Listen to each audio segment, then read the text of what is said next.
from them completely, and it becomes a recognizable separation in a large body of people.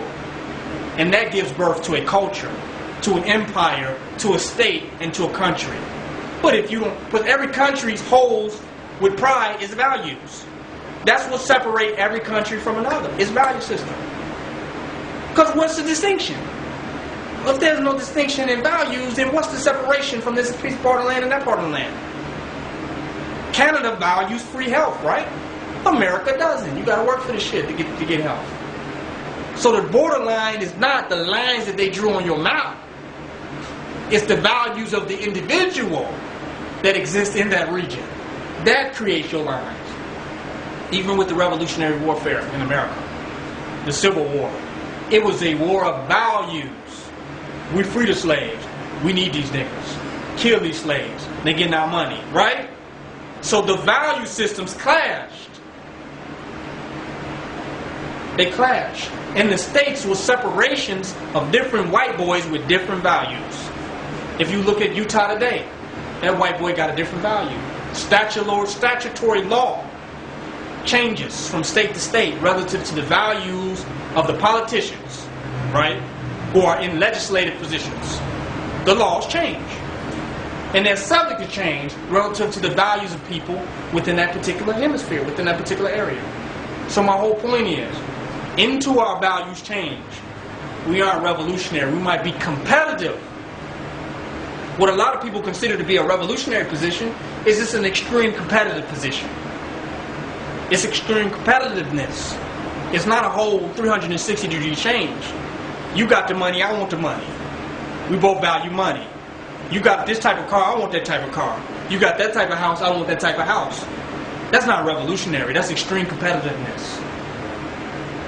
Y'all see what I'm saying? And what we thought was a revolutionary movement in our black community was a extreme competitive movement. We competed with the white boy to be further along in his value of progression. Y'all hear what I'm saying? Than he was. So that wasn't revolution. It was competitive. Revolution means you have a distinct set of values that if you could live wholeheartedly to your principle, you would look completely opposite, damn near, from those who you were locked into their way of life and under their system and their laws. Ain't that healthy? So these people that call themselves revolutionaries, their values are the same as who they claim that they are revolting against. And they really want to not change the whole system. They would rather be in the seat. Even some of the Panthers, they became congressmen. Why? Because their revolution was not opposition, but extreme competitiveness. We got to draw the line there. Some people say, I'm going out, I'm working hard, I'm about to work to make a revolution. I'm about to get this money so I can make a revolution. No. What you're doing, your value is the same as getting money. Mayor Daley want to get the money. Giuliani want to get money. So when you wake up tomorrow morning, you have the same goddamn values as the white man, right? How's that revolution? Because both of y'all need the same thing in place in order to achieve your vision. If the system fails, you broke and he broke. So while y'all claim to be in opposition, you must work together at the minutest level to keep a system going where both of you all can get paid. Is that right? Every day.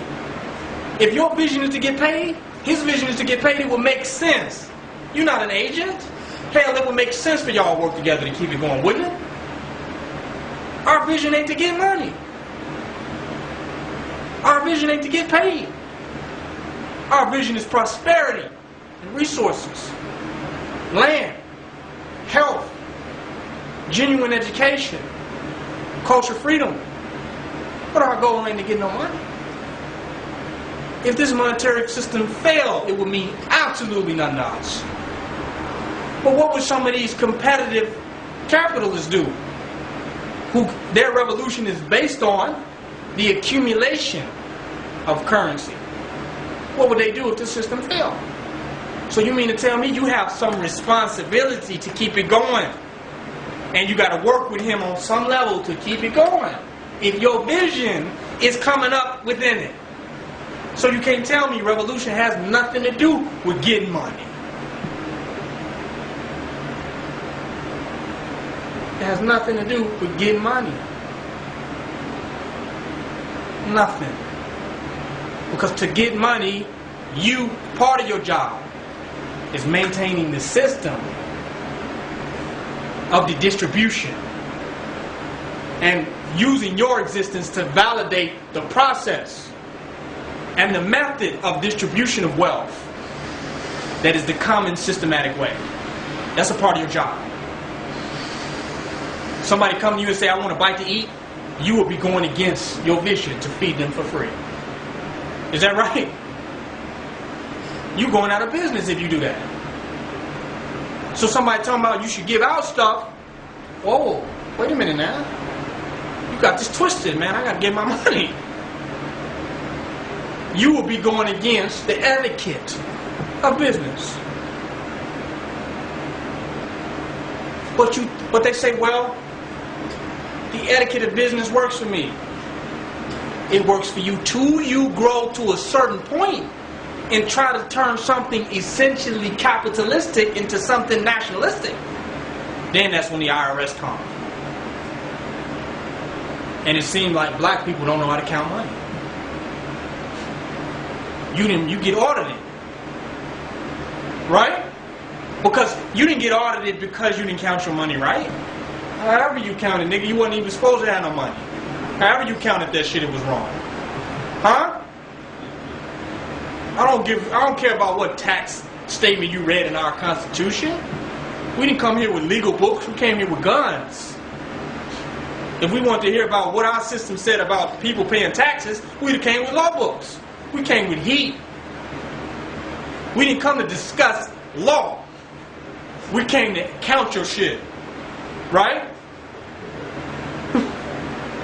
So we can pull the shit that you trying to use for your revolutionary shit and put it back into our treasury where it belongs. It's Wesley Snipes. I'm sure there's a lot of Hollywood people that couldn't count their money. But he was a threat. He had a revolutionary potential. So they came at him. But he thought he could grow within capitalism and I'm going to do it nationalistically. And they say, no, we wasn't created for that.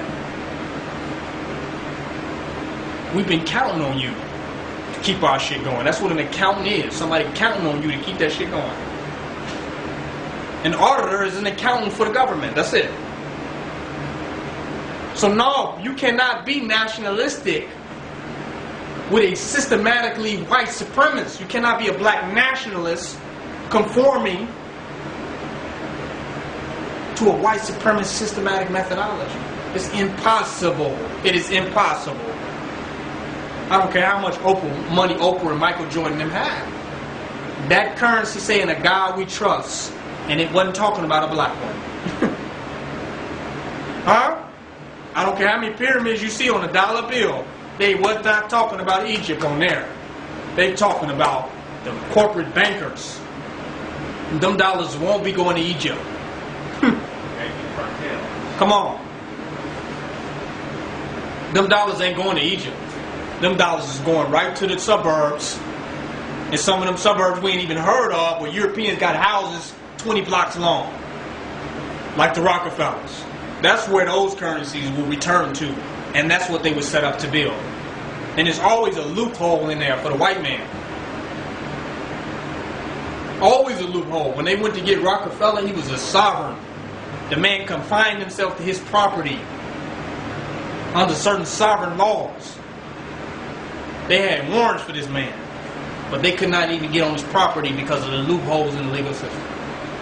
And them using offshore international European banks and trusts and washing money and all this, which was set up for the European.